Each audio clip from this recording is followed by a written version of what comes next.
I call myself a forensic economist and damage quantifier. So that's what I do. I'm a forensic economist and damage quantifier. It's almost like a medical examiner. A lot of times our patients have died or been injured, and so we have to figure out what happened from an economic or financial perspective and what would have happened in the absence of whatever the wrongful conduct is. So that's why I say I'm a forensic economist.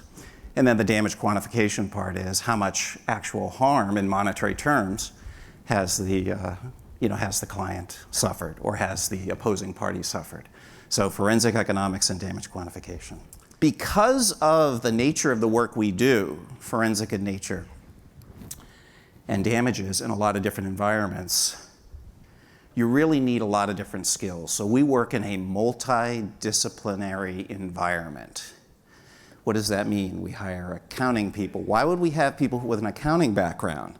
Well, what's the profitability of the product whose sales were diminished by the wrongful conduct? That's something accountants are good at. Economists, economics. What is the market? Who are the competitors? What are their market shares? That's why we need economists. Finance people. What's the risk associated with the future income stream of the business venture?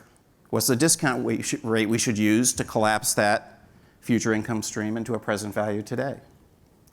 Statistics and econometrics. How do I design a survey? How do I have the right data to use? How do I build an econometric model? I should have added that. But the point I'm trying to get across here in your career with analysis group is that you got to make sure you develop along a number of different dimensions. But the technical side isn't the only answer. We have to be able to communicate our results. Ultimately, if the case doesn't settle, we're going to court, and you've got to explain to a lay jury what your results are and why you're right. So we've got to be able to write. How do I turn all this complicated stuff into a written report people understand? Communications, how do I verbally explain all this complicated stuff that people that don't know accounting, economics, finance, statistics, and econometrics? So anyway, I'm just trying to drive home the point where obviously we take a multidisciplinary approach to our projects, a team environment, a lot of skill sets.